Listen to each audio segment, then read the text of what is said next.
Hello, good morning, and welcome to Razep Africa or Razep Media on Global TV. I am Uime Anetia, and you know that we bring you every story that has to do with Africa. And sometimes we have to base back here in Nigeria because, of course, this is where we are in the city of Abuja. And I'm very glad to be here with you this morning. And on the other side, you'll see Joy as Sonye. But just before we get to talk to Joy and have a bit of discussion, let me also have this information for you that today is, and we'll be bringing you agriculture today, tomorrow, and maybe forever. But this morning, Joy, good morning, and welcome to Razep Africa show this morning. Glad to have you. Very well to have you so much, Anyete Unyebe. It is, sorry, I don't know, but I will still say it is Unyebe. Well, we move over to the African News Update, and on the other side, we'll have a very wonderful discussion this morning. But in news this morning, we begin with Kenya, where in a landmark ruling, Kenya's High Court has declared that young people should no longer face criminal prosecution for consensual underage sexual relationships. Decision rights groups are calling a major victory for adolescent rights. The ruling came Wednesday after a case brought by the Center for Reproductive Rights on behalf of 3 Kenyan teenagers. One of them, a 17-year-old boy, who was arrested after police found him living with his 16-year-old partner and charged him with defilement. Kenyan law currently prescribes up to 15 years in prison for sex with minors aged between 16 and 18. But the court ruled that authorities must now distinguish between abusive relationships and consensual relationships involving teenagers. The decision is especially significant in Kenya, where sex education and contraception remain sensitive topics due to strong religious influence. Health studies estimate nearly 800,000 abortions occurred in Kenya in the year leading to May 2024, among highest rates globally. In economic news, remittances from Moroccans living abroad continue to play a major role in Moroccan economy. According to the latest data from the Exchange Office, diaspora remittances exceeded $12.4 billion by the end of 2025. Already in 2024, these remittances had reached over $11.7 billion, representing more than 8% of the kingdom's gross domestic product. This strategy resource allows Morocco to maintain its position among the leading recipients of remittances in the Middle East and North African region. According to the World Bank, behind these figures, more than 5 million Moroccans living abroad, primarily in Europe. Also in France, it remains the top destination country, followed by Spain, Belgium, and the Netherlands. Beyond providing financial support to families, Rabat now aims to further mobilize the capital and skills of the diaspora towards productive investment. The goal is to support industrial products and value-creating sectors to strengthen economic growth, employment, and development in the kingdom.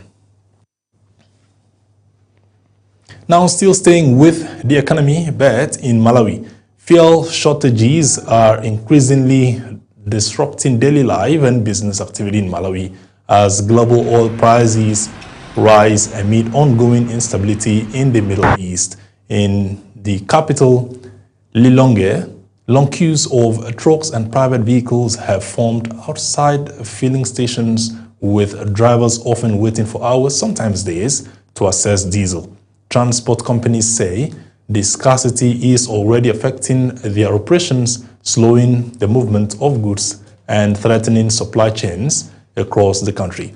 The Transport Association of the Malawi says the crisis is linked in part of global market pressures and disruptions in key shipping routes in the Middle East, which have driven fuel prices sharply higher, with trucks unable to operate at full capacity and business warned of wider knock-on and effects, including shortages in shops and delays in agricultural disruption during a critical season. With growing public debt and limited foreign reserves, the government's options are limited. It's now said it will sell off some $30 million in precious gold reserves to keep the petrol flowing. And now in the health sector, violence has erupted in eastern DR Congo Ituri province after tensions linked to handling of victims of the latest Ebola outbreak broke out. Protesters in the town of Ravampara wanted to recover the bodies of relatives who died of Ebola in order to bury them. When they were denied, they set the hospital on fire, according to local reports. Video footage shared by a health worker appeared to show security forces intervening to retake control of the building. The incident comes as a first Ebola case has been confirmed in the region's South Kivu province under the control of M23 military. The group's spokesperson said on Thursday that efforts to get grip on the latest outbreak of the deadly hemorrhagic disease, which the World Health Organization has declared an international emergency, have been hampered by the DRC's long-running conflict, including that between the Congolese army and the M23. But still on health, in connection with sports this time around, the Democratic Republic of Congo has called off its national football team's pre-World Cup training camp in Kinshasa after an Ebola outbreak in the country's east. The squad will now continue preparations in Belgium as authorities respond to the health crisis, which has reportedly caused more than 130 deaths. The World Health Organization has declared the outbreak a public health emergency of international concern, while stressing it is not classified as a pandemic. A team spokesperson, Jerry Kelemo, said friendly matches in Europe will go ahead as planned. The team is preparing for its first World Cup appearance since 1974. The Congo national football team is scheduled to face Denmark national football team in Belgium on the 3rd of June and Chile national football team in Spain on the 9th of June. The outbreak is caused by a rare Bundibugyo strain of Ebola. There is currently no approved vaccine for this variant, and the World Health Organization says development could take up to 9 months. Away from there, tobacco production in Zimbabwe is rebounding to record levels as farmers look for more profitable and resilient crops. But the sector is dominated by contract farming, often for Chinese companies, that leaves farmers dependent and struggling.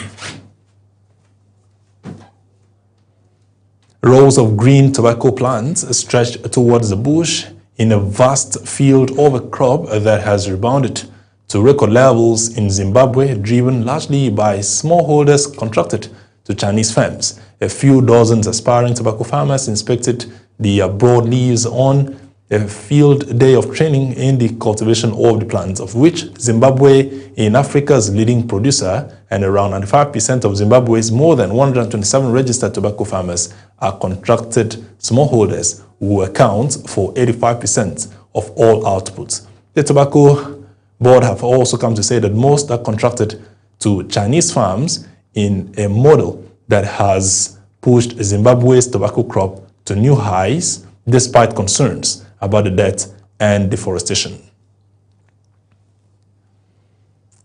And to end African news update this morning, quite on a sad note, a residential building in the Moroccan city of Fes collapsed on Thursday, killing 9 people and injuring others. An initial toll reported by authorities say 4 people died and 6 were injured in the accident. It was unclear how many people in the total were inside the 5-story building when it crumbled. The latest toll was still preliminary, according to a first court, which announced it, adding that an investigation had been opened. Last December, 2 other buildings collapsed, still in Fes, killing about 22 people. And in May last year, also in Fes, 9 people died when a residential building fell. And that's what we draw the curtain this morning on African News Update. We'll take a short. We'll have you enjoy agriculture for today and tomorrow. And when we return, it will be a discussion segment. Do also stay tuned. Once again, Uyime and Netia. Welcome to Razep Africa, the heartbeat of the continent in one show. Here, we celebrate Africa not as a headline, but as a home full of ideas, courage, flavor, and future. This is where we talk about everything Africa. The politics that shape our nations, the innovations that shift our economies, the culture that colors our lives, the challenges we face with honesty, and the victories we are building one story at a time. On this show, no topic is swept aside. We are unfiltered and we are intentional. We bring you experts from across the continent and the world. Voices that know, voices that live the African experience, voices that are shaping the next chapter of our story. Let your spirit rise. We don't just tell Africa's story, we own it. Join Joy Asonye on Razep Africa, Monday to Friday at 11 a.m. to 12 noon on Global Television.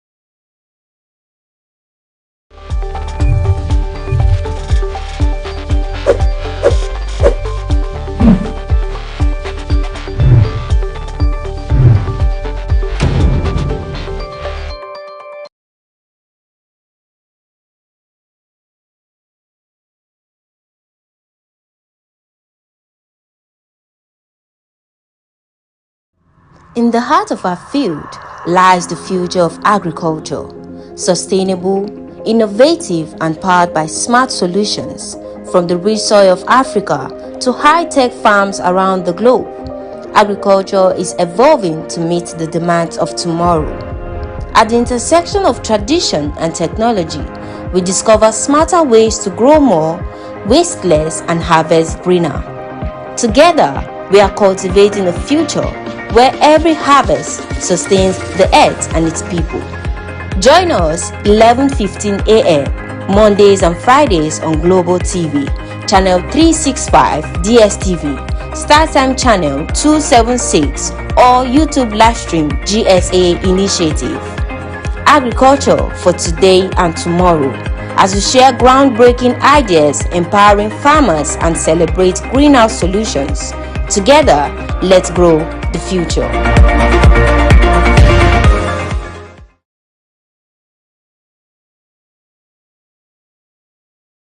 Hello and welcome everyone to today's episode of Agriculture for Today, where we promote smart solutions for a greener harvest. My name is Esther Itifia, your host.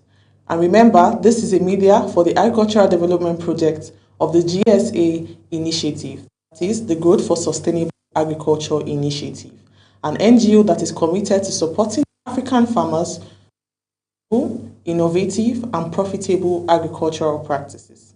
Now today we'll be discussing a very interesting topic in the agricultural sector, one that raises important questions for Nigerian farmers, agribusinesses, even consumers. Our topic today is, can foreign agricultural partnerships really help Nigerian farmers? Now recently, according to a publication released on the US Consulate portal, following a two-day agricultural trade event held in Lagos, the United States announced an expanded support for agricultural trade with Nigeria through financing an initiative known as the GSM 102 Export Credit Guarantee Program. The event involved officials from the US Department of Agriculture, Nigerian banks, agribusiness stakeholders, agricultural importers and exporters, and other commercial institutions. I know the name GSM 102 already sounds like a course somebody failed in the university, But in simple terms, the program is just designed to help Nigerian banks and businesses access financing support for importing agricultural products and inputs from the United States.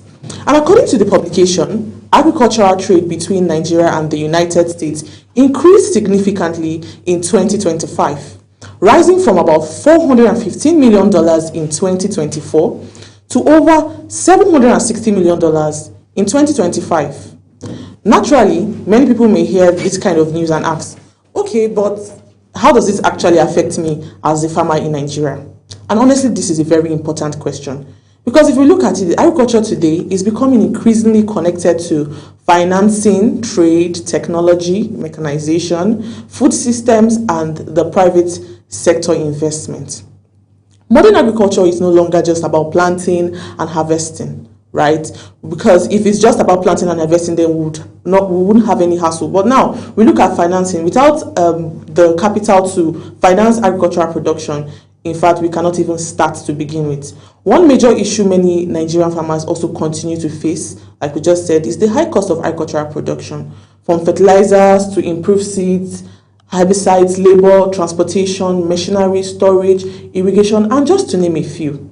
Farming has become increasingly expensive.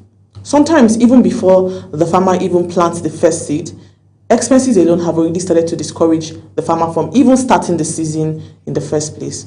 And this is one of the reasons why discussions around agricultural financing, international partnerships are becoming globally important. Because access to affordable inputs and financing can significantly affect productivity and food production. One statement I find very important from that publication and that stood out was that we are shifting from aid to trade.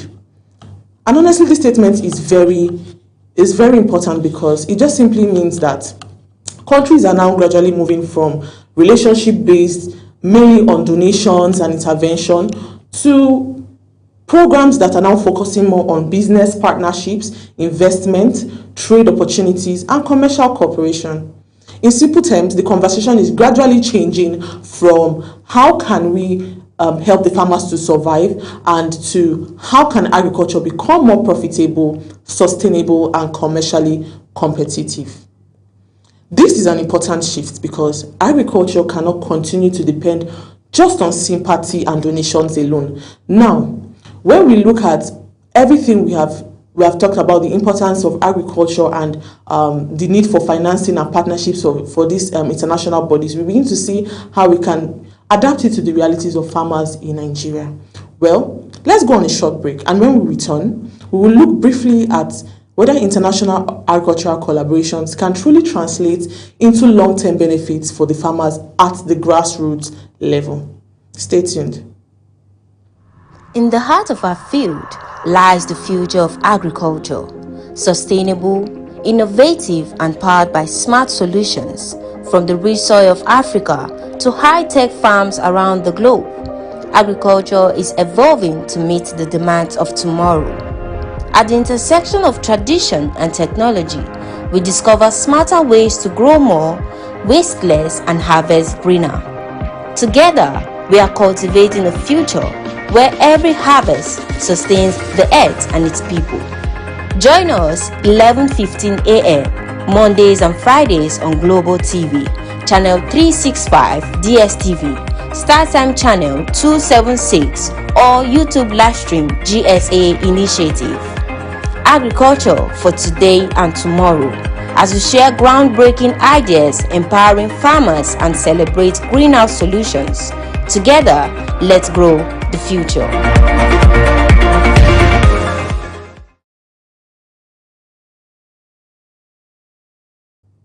Welcome back and thanks for staying with us. Before the break, we were discussing about the recent agricultural and financing partnership between Nigeria and the United States and what developments like this could mean for Nigerian agriculture. Let's take it a bit further. We know that agriculture must become profitable enough to even attract any of these investments and partnerships. We must have this attractive aspects of agriculture to bring in investment, innovation, young people, agri-businesses, and long-term growth overall. But one of the possible advantages of this partnership is improved access to agricultural inputs and technologies. For example, if financing systems improve agribusinesses, importers may find it easier to access machineries, processing equipment, storage systems, irrigation tools, improve agricultural products, and mechanization services. And this can potentially improve productivity and efficiency within the agricultural sector. Now, whether these benefits eventually reach the smallholder farmers effectively and if implementation is done properly is another discussion altogether. Because Nigerians well know, especially the Nigerian farmer, we know that sometimes these large policies and announcements will sound so grandiose and impressive at the conferences, but the farmers in the village are wondering, this announcement, does it really relate to me? How does it affect me buying fertilizer at an affordable price? Does it affect it or does it not? He wants to purchase fertilizer at a good quality and also at affordable prices during the season. This is a valid question for all farmers because the true impact of agricultural partnerships should eventually reflect into the practical realities of the farmers, such as the food prices, productivity, farmers' income, access to inputs, and business opportunities. Another important aspect of this discussion that we'll look at is food security.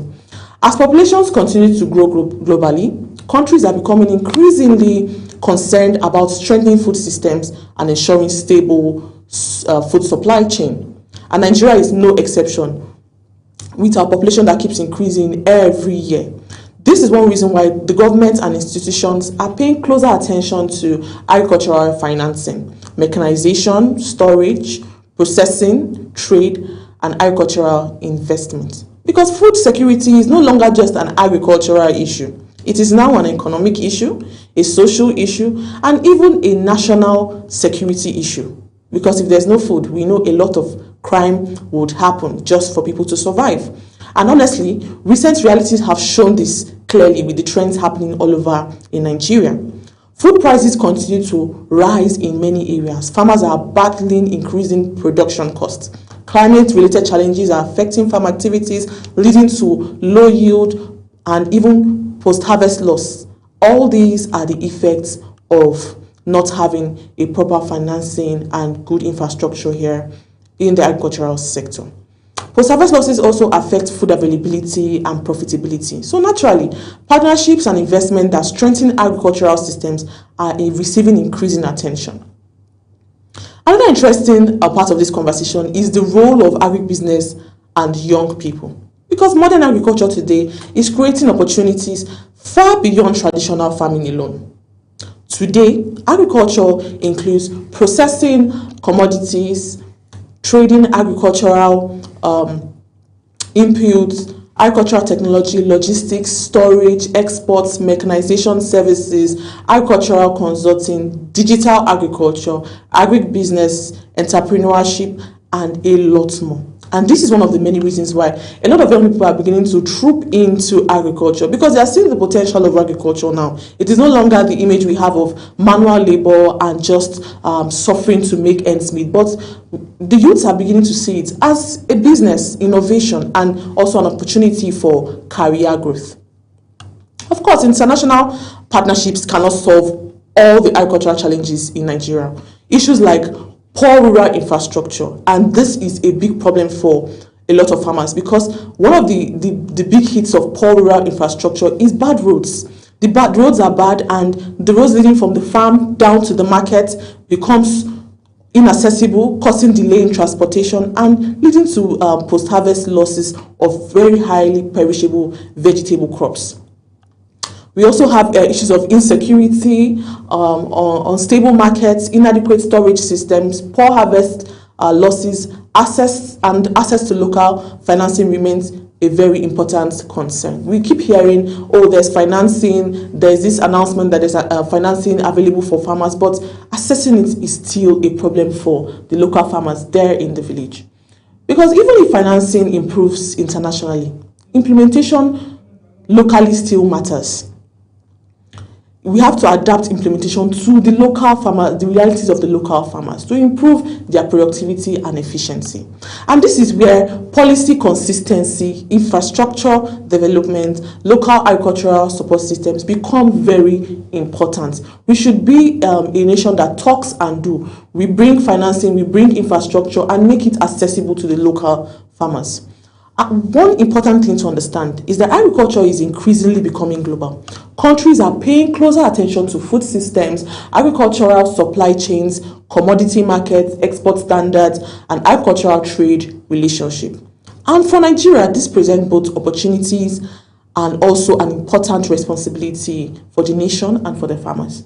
Because while international partnerships can provide opportunities for financing, technology, and trade, Nigeria must also continue strengthening local production systems and supporting the local farmers effectively. Because ultimately, strong agriculture is built not only through partnerships, but through functional systems at home. And honestly, this conversation is important because agriculture remains one of the biggest sectors in Nigeria and globally that is capable of creating jobs in thousands, improving food security, supporting industries, reducing poverty, and driving economic growth to another level. So discussions around financing, trade, investment, and agricultural partnerships are conversations that directly affect the farmer, agribusiness, consumer, the economy, and the nation as a whole. And perhaps the bigger question now is not just simply will partnership exist, but rather how can these partnerships create real and measurable impact for Nigerian farmers and agribusinesses at the grassroots level? Because surprisingly, about 92% of Nigerian farmers are the smallholder farmers, so that should be the target audience when trying to make sure that implementation is properly done from the grassroots level up to the final consumers. That is the conversation we should be having in the agricultural sector when all these policies and financing partnerships are being talked about. This has been it on Agriculture for Today and Tomorrow. Remember, this is a media for the Agricultural Development Project of the GSA Initiative. I remain your host, Esther Itefia. Thank you for joining us and see you next time. In the heart of our field lies the future of agriculture, sustainable, innovative, and powered by smart solutions from the rich soil of Africa to high-tech farms around the globe. Agriculture is evolving to meet the demands of tomorrow. At the intersection of tradition and technology, we discover smarter ways to grow more, waste less, and harvest greener. Together, we are cultivating a future where every harvest sustains the earth and its people. Join us 11:15 a.m. Mondays and Fridays on Global TV, Channel 365 DSTV, StarTime Channel 276, or YouTube Livestream GSA Initiative. Agriculture for today and tomorrow, as we share groundbreaking ideas, empowering farmers, and celebrate greenhouse solutions. Together, let's grow the future.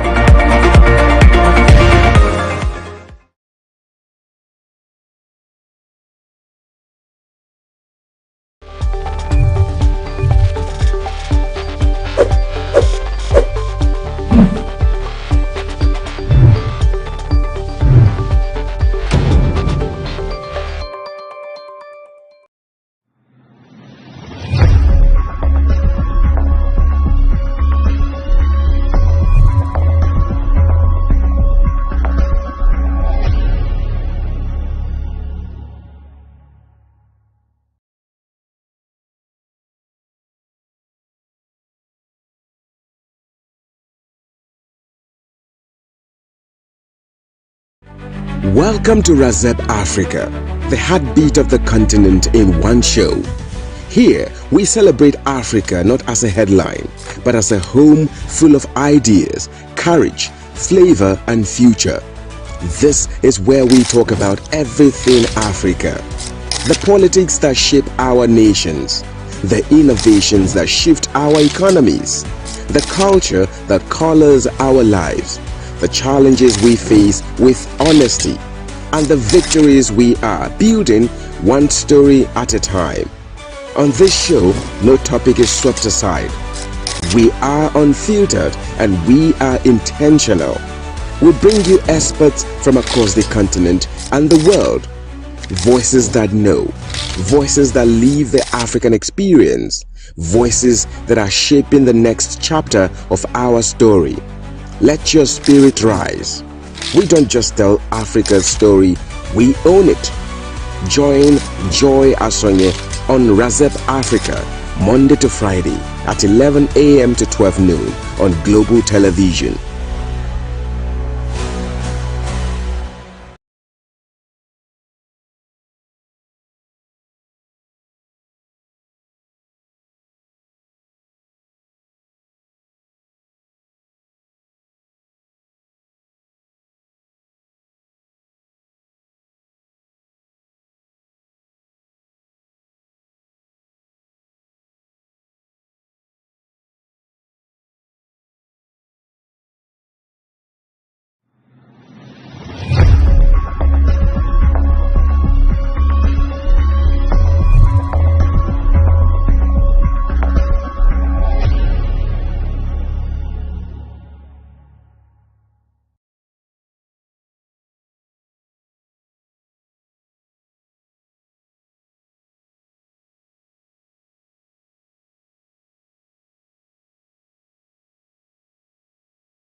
Welcome to Razep Africa, the heartbeat of the continent in one show. Here, we celebrate Africa not as a headline, but as a home full of ideas, courage, flavor, and future. This is where we talk about everything Africa. The politics that shape our nations, the innovations that shift our economies, the culture that colors our lives, the challenges we face with honesty, and the victories we are building one story at a time. On this show, no topic is swept aside. We are unfiltered and we are intentional. We bring you experts from across the continent and the world. Voices that know, voices that live the African experience, voices that are shaping the next chapter of our story. Let your spirit rise. We don't just tell Africa's story, we own it. Join Joy Asonye on Razep Africa, Monday to Friday at 11 a.m. to 12 noon on Global Television.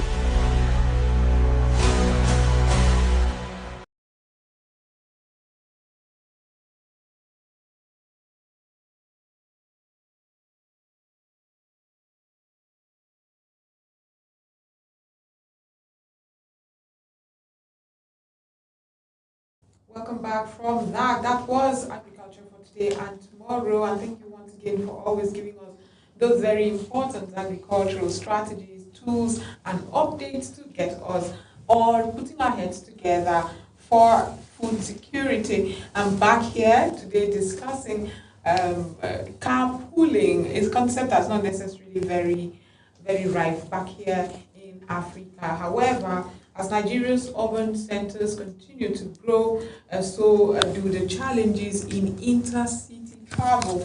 Cost, efficiency, safety are some of the challenges that are faced, or maybe reasons, things that a lot of people are unsure about. But today we are diving into the new carpooling concept set to give us a solution and launch in Africa. Is it even a viable, sustainable system that we can adopt? I know that in other parts of the world, it's something, a system that works.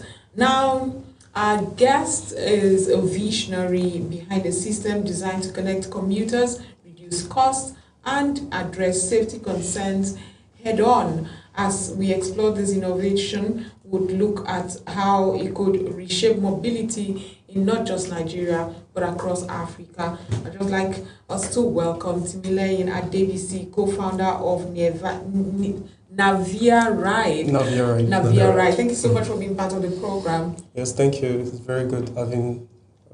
Right. So I just want us to go straight to the issue at hand. A lot of people have safety concerns to carpooling. I mean, I have done a carpool before, and I see how it can work in certain cities. But when it comes to Nigeria, where we have so many safety issues, I'm a bit concerned. But you tell us the concept of carpooling and how it addresses the safety concerns Nigerians also have.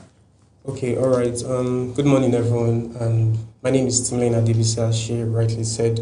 And Navia Ride is solving the mobility crisis for professionals, specifically, that's the 9-to-5 professionals, people that commute to work daily. So now, in the issue of trusting the service, is mainly the issue of trust, right? The trust layer. Would I be able to trust someone well enough that I don't know to carpool with the person? And that is something that we're actually trying to solve with technology. So we have like a multi-layered verification architecture that we've integrated into our software that allows multi-layer identity check to ensure that whoever you're riding with is actually someone that is verified through our algorithms. So we have third-party integrations that we're currently working with that verify your NIN identity, also verify your driver's license for the people that are going to be using the car to carry people. And also we're using existing busy corridors. So let's use Abuja as a case study right now. Satellite towns like Kuje or Yanya, most people come to Central Business District and they come to work on a daily basis, 9 to 5. And you attest to the fact that there are a lot of professionals that actually drive their cars empty to town. Like, there are people that actually drive their cars empty to town. True. And because of the same safety concern. Yeah, because of the same safety concern. It's not that they don't want to take people along the way, but they are worried or their concern is the safety. So now we're now coming in as a sort of trust layer. We're adding a soft trust layer to the existing, or building a new solution for an existing market, because people already do this informally. So we're now adding a seal and telling people that it's actually okay, and whoever you're carpooling with, you're not going to encounter any issue because the person is actually properly vetted. So you make it sound so easy, but again, this is Nigeria, and we are very careful who we carpool with. We are careful who we ride with. In fact, sometimes you see. Let me take it back a little bit to what happened. I think 2 years ago, somewhere south, where a young man had to stop along the highways to pick up a uniformed man. Okay, and at somebody he thought was walked with exactly, who could protect him, and at the end of the day, end up losing his life and his vehicle, but not for whatever means they used to recover all of this. So you're making it sound so easy. Now, how do you work in terms of protection of lives and the property, the owner of the vehicle and even the vehicle? Okay, as I said before, we have like a multi-layered architecture, and I'll be happy to go over it with you if you. Yes. Okay. I mean, a lot of Nigerians want to know that. I mean, there's a safe and efficient way to move around. Okay, so the first things first, right? When you download our app, currently we're not live yet. We're currently ensuring that our system is going to be able to accommodate as much people as possible to avoid runtime errors. So currently, when you sign in on our platform, there are some data that we'll collect from you. Those data, we try to get those data from you to tell us who the person says they are, and to actually check if that person is who they say they are. And one of the best ways is using our social security number, the NIN number that already exists. So we're just abstracting from that. So we take the NIN number, and there are third-party services that actually verify those numbers, not just put in any amount of number and just try to bypass the system. I think you are probably be aware of what happened with Chaldec of recent, where TechPoint Africa was able to fool their KYC system, where they were able to create false market fronts or something. Right. So probably that's an issue on the engineering, but like we've solved this with a very critical system, third-party integration. That's the company's sole purpose is confirming your identity through checking the NIMC database to ensure that who you say you are is actually who you are. And the we also add it with liveness check. There is this technology where you would be able to check. I think you're familiar with that OPA. Where the OPA tells you to, the app tells you to put the phone, facial. So we have the facial verification trust layer. So that way we're able to know that, okay, this person is actually who they say they are, and the person is actually a professional and will not be a harm to anybody that is coupling with him. So what do we hope to see? I mean, is it just Nigeria? Is it just Abuja? Is it Nigeria? Is it something you hope will go global, like other tech startups that have come up like yours? All right. So currently we're set to launch in Lagos and Abuja together at once. And the reason why we're doing this is because my co-founder stays in Lagos and me myself, I stay in Abuja. So we're able to monitor the operations in the two cities that we're starting out from. Although we seek to expand to more regions, especially in Nigeria, where sustainable transport is actually really important because of the issue of fuel and crisis. Like people can't actually afford to drive their cars. And we're coming in as a cost-sharing social network where professionals that actually drive their cars, it won't be so much of a burden for them to drive their cars. And even you seeking to get to work in time and in comfort, it will not be a problem for you also. Now, comfortability, as far as sharing data, is always another cause for Nigerians to want to withhold a lot of their information. And you've spoken here today, and you've talked about NIN. And maybe you would love to know what you would do differently to make Nigerians comfortable to share with you NIN. And maybe you'd love to also answer how you would want to use that to actually monitor what happens. Because we see a whole lot of dashing of hopes. Nigerians lose their money somehow or the other, and sometimes lose lives, or maybe lose their phones. And they said NIN was supposed to be used to track whatever, but we see people call people to fraud people, and then the NIN cannot actually get them back their properties or monies. So how do you hope to work it? Okay, so about the question you're asking is basically about data handling. Yes, how exactly. we handle the data. And then how you recover if maybe something happens. Okay, so we ensure that everybody's data, we ensure anonymity in the application. On the application, we have a technology called phone number masking. So in the case where you use regular ride-hailing services, or by the way, we're not a ride-hailing service or a ride-sharing service, carpooling. So on the conventional existing solutions, you would originally be able to call off the app, right? You'd be able to. So we don't allow that because we don't want a stranger to have access to your personal phone number. And in the issue of NIN, how we store NIN data, we ensure that we don't have access to your NIN data. We only have a max string. Like, I don't want to go really technical. I just like we store. Don't get technical because at some point it's not sounding like you're speaking English. Just explain it in such a way that the likes of us who aren't so tech savvy would understand. We basically take a looking for the word. We'll take the NIN as a number, right? Then we have our database. Instead of storing the number directly into our database, we only take hash. Like we just take a representation. We just represent that number, probably like some undiscernible set of string. So that way, even if an hacker gets access to our database, they don't have access to the NIN. We regularly see the 22 hash. That stuff undiscernible. The double, how do you call it? Two verification. Two-factor. Two-factor verification. That's a very good one. But when are you launching? Have you launched at the moment? Okay, so currently on our website, it's currently in waitlist mode. You can join our waitlist at naviari.space, and currently we have not launched because there's a lot of regulatory oversight that we actually need to comply with.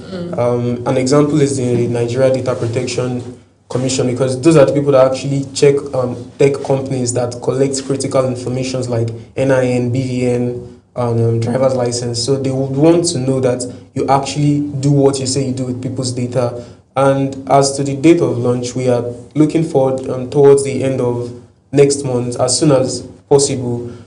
But the only thing stopping us currently is just the mobile application. We're trying to ensure that what we're actually talking about to people is actually what is going to be delivered, nothing short of perfection. So. Absolutely. Okay. Yeah. While you have succeeded in dousing our security and safety concerns, a lot of people probably are looking at you and saying, how in the world were you able in Nigeria's uncertain tech sector to get to a point where you're building something so phenomenal? Well, can I give a backstory? Oh, by all means. Sure. Okay, all right. I attended Caleb University, right, and when I was in school, I was also in Google Developer Students Club. So it's some sort of tech community for tech enthusiasts and tech builders. So we come together, build projects, go for hackathons, and actually solve meaningful solutions. And you'd agree with me that today there are a lot of fintech applications and no shit. So all the things but like there are multiple sectors that actually need solutions. One of the critical sectors that need good solutions is the sector of mobility, because we've seen the inefficiencies in the current mobility sector. In Lagos, there's the BRT transit system. In Abuja, I recently moved to Abuja though, and what I was actually really shocked was like a cultural shock, and I noticed that there was no BRT and there wasn't the popular downfall. So getting around Abuja would mean that you enter private cars, and entering private cars is a function of entering along and entering one chance rather. And one chance is something I don't think anybody actually wants to experience. Exactly. And it happens only because we have no other option. So we are now what we're basically giving Nigerians, Lagosians, and the people of Abuja is a hope we're giving them a hope to actually believe that they can go to work safely and also cost is often the problem for a lot of people. They will say, I cannot hail an option because it's often so expensive. So I'm happy you addressed that. Yes, ma'am. Currently, we are going to just abstract from the current carpooling system, because carpooling already exists informally. That's the along that we have and drop and all of that private cars that take people at the end of work. But what we are adding is that instead of putting the price in and making the price in a way that the driver will be able to, I'm trying to look for a word where they'll be able to put exorbitant prices. Instead of doing that, what we're going to be doing is actually abstracting from the existing along prices. So let's say from Yaya to Central Business District originally, I don't know the amount, but probably let's say it's 1,500 naira a seat. On a Navia Ride platform, you would be happy to pay 2,000 naira because you're more comfortable and you would not be squeezed like a sardine. Honestly, and then that's another thing to address. How many people can you have at a time? So that is also dependent on the type of car. When you are onboarding as a professional, because you're not actually working for us, you're working with us. You sign up. Both the driver and the passengers are all professionals, right? And you drop some critical information. If you are going to be joining us as a rider, you only collect your NIN and do the liveness check. But if you're a driver, you'll be dropping the number of seats available. So you know if that's a sedan car, that's just 4 seats available minus the driver's seats. Then if it's a station wagon that you know it has like multiple seats, it will be different. And there's also an issue of where people can actually go around. Okay, you say you have a sedan, but you're now listing 6 seats. Like that is not feasible. So we're also going to be checking the vehicle information. If you're uploading some critical information that will help us know that okay, your car that you're saying it's a sedan and you want to carry 6 people, how do you want to do that? So we ensure that the amount of seats that you actually disclose is what your car can actually carry. So let me now drive you maybe gradually back home because of time this morning. I have concerns about what will become of your app when you get to launch it, because let's envisage that it is actually going to be something good. Nigerians will love it, Lagosians, those in Abuja will love it, and then all of us want to jump into it. How strong is your app already that you're building to take all of us that will not jump in and then it will crash? Okay, yes. So as I was saying before, my co-founder, he was my roommate in uni, and he actually has over 3 years in back-end development, back-end engineering. He was even the back-end lead for GDS in Caleb University on campus, and he has led meaningful and very important projects. And what we are doing, we're not just building. I don't know if you're familiar with building with AI. Building, so we don't build with AI. If you build with AI, there are a lot of lapses that would be met with your app because it's not relatable first of all, and AI can only give you what you give AI. Yeah, so the tech infrastructure that we currently have, I can say confidently and proudly that it's one of the best, and it's going to be able to withstand however traffic that visits it. Our database, our API routes, everything is on point, and we're just waiting for regulatory approval before we actually launch.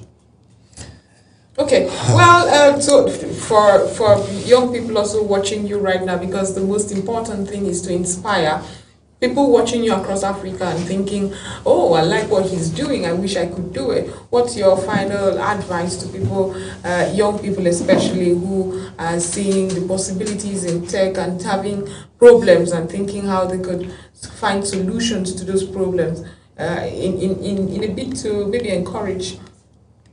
Okay, so I'll just start by saying you can actually achieve whatever you want to achieve if you believe in yourself, and that sounds cliche. Trust me, it sounds cliche. From my mother's womb. It sounds cliche, but it's actually the truth. Right. When I graduated, I studied computer science, by the way, and that's basically, it's supposed to be programming, right? But we solved a lot of mathematics in school, and although it gives you the foundational knowledge you need to actually build meaningful solutions for whatever sector you're looking to build for. And it just dawned on me at some point when I thought I was free after uni. I started watching movies. I did not have coursework, no assignments, no exam. It was supposed to be like the dream, but I now thought I can't keep on doing this. I had to and I now started actually building projects like that. Those are web application solutions. I started with an e-commerce application, calculators, and all of those kind of stuff.